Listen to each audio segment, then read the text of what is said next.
BA part second की मानव भूगोल जो द्वितीय प्रश्न पत्र है उसमें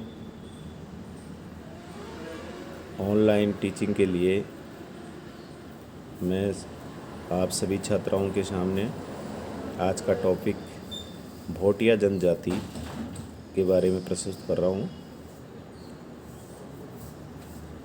मैं doctor BL Jat associate professor government college Behror से ये ऑनलाइन प्रस्तुत कर रहा हूँ। भारत की प्रमुख जनजातियाँ जिनमें अपन पहले ऑनलाइन क्लास में पढ़ चुके हैं नागा और संथाल का। अब आज हमारे यहाँ भोटिया भारत की प्रमुख जो जनजाति है उसके बारे में अध्ययन करेंगे। भोटिया जो जनजाति है उसका निवास क्षेत्र, इसका हैबिटेट क्या है। इसको भोटिया को भूटिया भी कहते हैं। भूटिया लोगों का निवास स्थान उत्तरांचल के अल्मोड़ा ज़िले का उत्तरी पूर्वी भाग है, जिसमें आस्कोट और दरमा तहसीलें सम्मिलित हैं। यदि आस्कोट और कमकोट नगरों को एक सीधी रेखा द्वारा मिला दिया जाए तो इसके पूर्व का त्रिभुजाकार भाग भूट कहलाता है। यही भूटिया लोगों का स्थान है। ये क्षेत्र अधिक ऊबड़ खाबड़ है। इसमें केवल नदियों की घाटियों में ही भूटिया जनजाति का निवास पाया जाता है।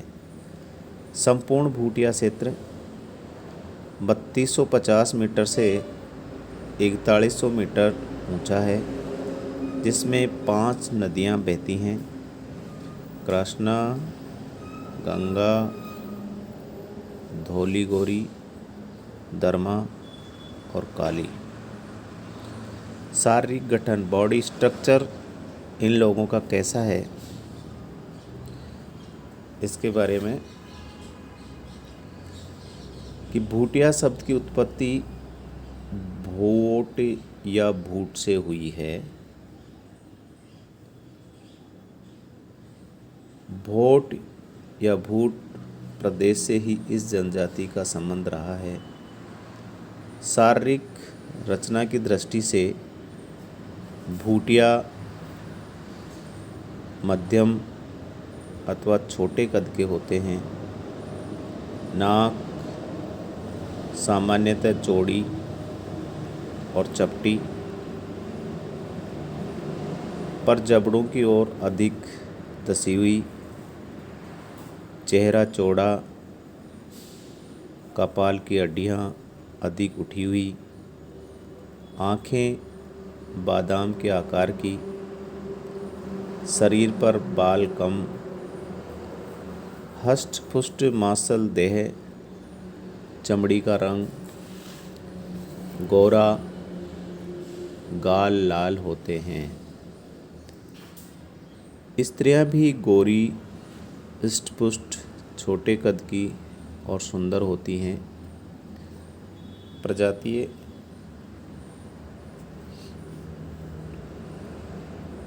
दृष्टि से इनका संबंध मोंगलाइड प्रजाति से है, किंतु इसमें तिब्बतीय क्षेत्रों की जातियों का भी सम्मिश्रण हुआ है। इनके स्वभाव एवं कार्यों पर इनके वातावरण का स्पष्ट प्रभाव पड़ता है।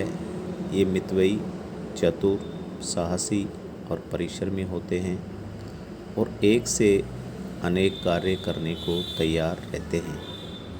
ये सदैव हंसमुख रहते हैं और अपनी लंबी यात्रा की थकान को हंसी और गानों द्वारा दूर करते हैं। ये न केवल अंधविश्वासी होते हैं तथा भूत प्रेतों के पूजक होते हैं, वरन इनकी आदतें गंदी होती हैं। पानी से ये घृणा करते हैं और शायद ही कभी अपने कपड़ों को धोते हैं। ये सीधे साधे, निश्चित और धार्मिक प्रवृत्ति के होते हैं प्रतिकूल वातावरण से इन्हें सदैव संघर्ष करना पड़ता है। अतएव ये न केवल परिश्रमी हैं वरना सहनशील भी हैं। इनकी बस्तियां और घर, सेटलमेंट्स एंड हाउसेज, भूटिया जनजाति की बस्तियां प्राय नदियों की घाटियों में पाई जाती हैं, क्योंकि यहाँ समतल भूमि के कारण आवागमन की सुविधा मिलती है तथा कृषि कार्यों के लिए जल तथा उपजाऊ भूमि मिली जाती है। जलवायु भी ऊपरी भागों की अपेक्षा गर्म रहती है, लेकिन नदियों की घाटियों भी सामुदायिक धरातल से 3 से 4 हजार मीटर ऊंची होती हैं। गांव छोटे, बिखरे हुए, पैतरवी एवं देखने में भद्दे होते हैं। ये गांव समतल भूमि पर ही मिलते हैं। सामान्यतः गांव अस्थायी निवास के क्षेत्र नहीं होते। इनमें 2-3 महीनों के लिए ही भूटिया रहते हैं और उसके बाद अन्यत्र चले जाते हैं। इनके घरों को 2 भागों में बांटा जाता है। पहला है ऊंचे भागों में स्थित बस्तियां। ये सामान्यतः 2900 से 3400 मीटर ऊंचे भागों में बसी जाती हैं। यहाँ भूटिया लोगों का ग्रीष्मकालीन निवास रहता है, मई से सितंबर तक, जबकि बर्फ़ पिघलने से तिब्बत की ओर ये लोग व्यापार आदि के लिए निकलते हैं तो इन गांवों में निवास करते हैं। सारा परिवार यहीं रहता है। यहाँ मकान पक्के बनाए जाते हैं। पत्थर, मिट्टी और लकड़ी के लट्ठों या बल्लियों के मकान अधिकांश 2 मंजिले होते हैं, जिनमें 4 से 8 कमरे होते हैं। दरवाजे छोटे होते हैं और खिड़कियां कम होती हैं। मकान की छतें ढालू रखी जाती हैं, जिससे बर्फ़ पिघलकर नीचे गिर जाती है। दूसरा है निचली घाटियों में अस्थायी बस्तियां। ये नदियों की घाटियों में बसाई जाती हैं। शीतकाल में जब बर्फ़ गिरने लगती है तो ऊपरी भाग से ये घाटियों में बने अस्थायी घरों में रहने चले जाते हैं। इनका भोजन और वस्त्र किस प्रकार का है भूटिया जनजाति का? भूटिया जनजाति का मुख्य भोजन गेहूं को भूनकर पिसे गए आटे का सत्तू, जौ और महुआ होता है। भेड़ बकरियों से दूध और मांस प्राप्त कर उसे भी खाया जाता है। एक प्रकार का पेय जो पर्वतीय पत्तियों को पानी में उबालकर तथा उसमें नमक और घी मिलाकर बनाया जाता है, पिया जाता है। त्योहारों पर शराब का भी अधिक उपयोग किया जाता है। वस्त्र, भूटिया जनजाति में वस्त्रों में जिब्बू, भेड़ बकरी से प्राप्त बालों से ऊनी वस्त्र होते हैं। ऊनी पजामा, ऊनी टोपी, कमीज आदि हैं। पीठ पर नितंबों तक एक लंबा ऊनी लबादा जैसा वस्त्र कमर पर बांधा जाता है, जो एडी तक चला जाता है। स्त्रियां अधिकतर रंगीन तथा विभिन्न डिजाइनों वाले घाघरा पहनती हैं। कंगों के सारे लबा नामक ऊनी वस्त्र लटकाया जाता है, कंधों के सारे। इसके कोनों को आगे पीछे किसी पिन से बांध लेते हैं। कुछ स्त्रियां रंगीन धारीदार कपड़ा भी नितंबों से लगाकर पूरे टांगों को ढकने के लिए पहनती हैं। ऊनी के बने जूतों का भी प्रयोग किया जाता है, जो घुटनों तक लंबे और बर्फ में चलने के लिए उपयुक्त होते हैं।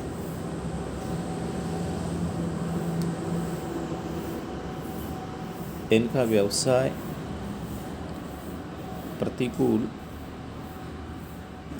वातावरण के कारण जीवन निर्वाह कठिन होता है। कृषि कार्य में ओले, पाला, भूस्खलन आदि दैवीय आपदाओं के कारण अनिश्चितता रहती है। जीवन यापन का अन्य साधन न होने से ये बहुमुखी व्यवसाय करते हैं। कुछ कृषि, कुछ पशुपालन, कुछ कुटीर उद्योग और कुछ व्यापार करते हैं। इनके व्यवसाय स्थायी न होकर गतिशील होते हैं।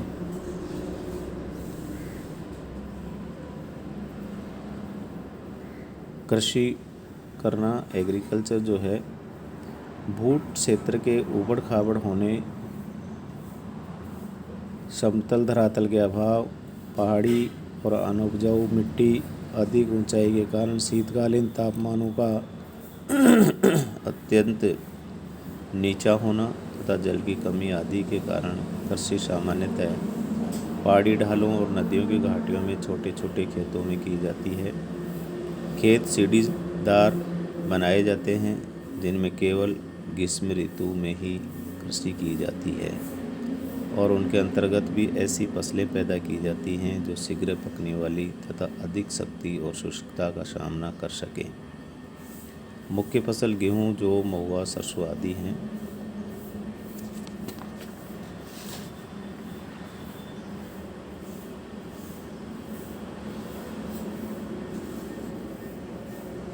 पशुपालन है।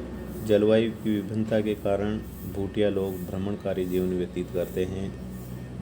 इस प्रवास में भूटियाओं के पशु, भेड़, बकरी, घोड़े, खच्चर, गधे, साथी सभी साथी रहते हैं। पशुपालन इनके जीवन का मुख्य आधार और व्यवसाय है।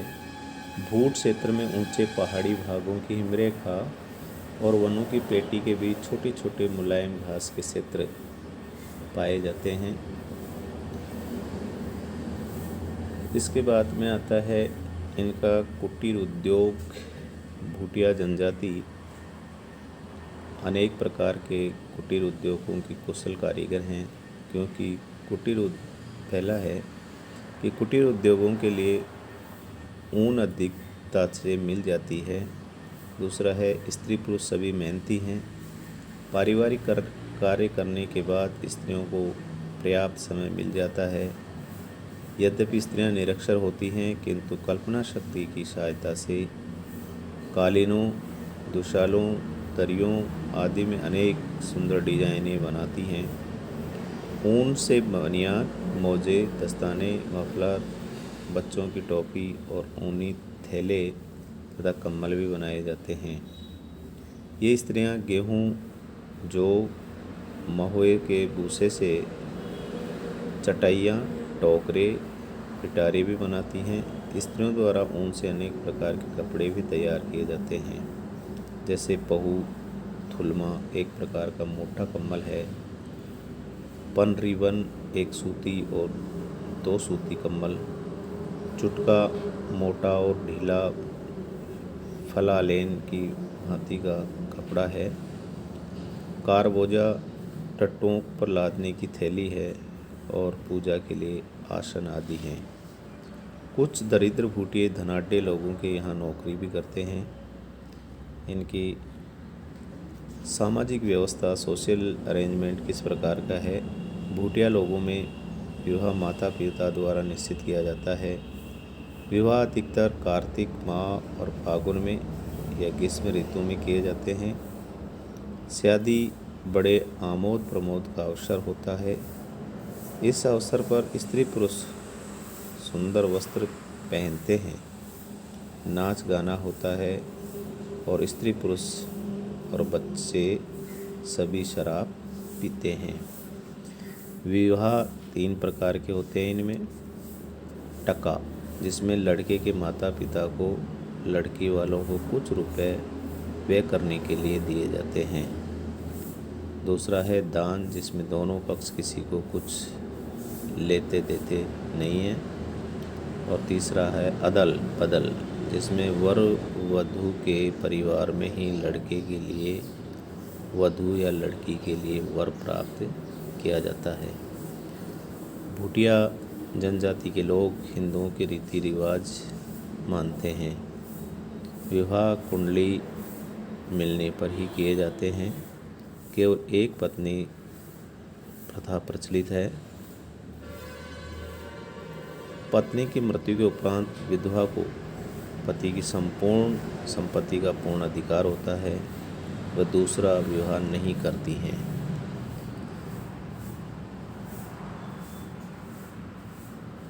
ये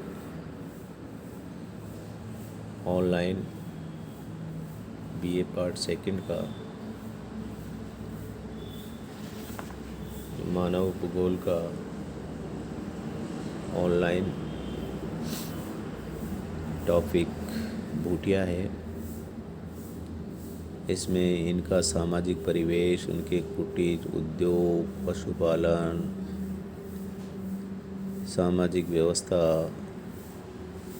इनका रहन सहन किस प्रकार का है आदि सभी बिंदुओं पर चर्चा करने के बाद में मैं इसके अंतिम जो विभाग के प्रकार हैं, तीनों प्रकारों की चर्चा करने के बाद में मैं आज ये बीए पार्ट सेकंड की सभी छात्राओं को धन्यवाद देते हुए इस टॉपिक की भारत की प्रमुख भूटिया जनजाति, इसका विस्तृत विवरण इसी के साथ में मैं समाप्त करता हूँ। सभी छात्राओं को मेरा धन्यवाद।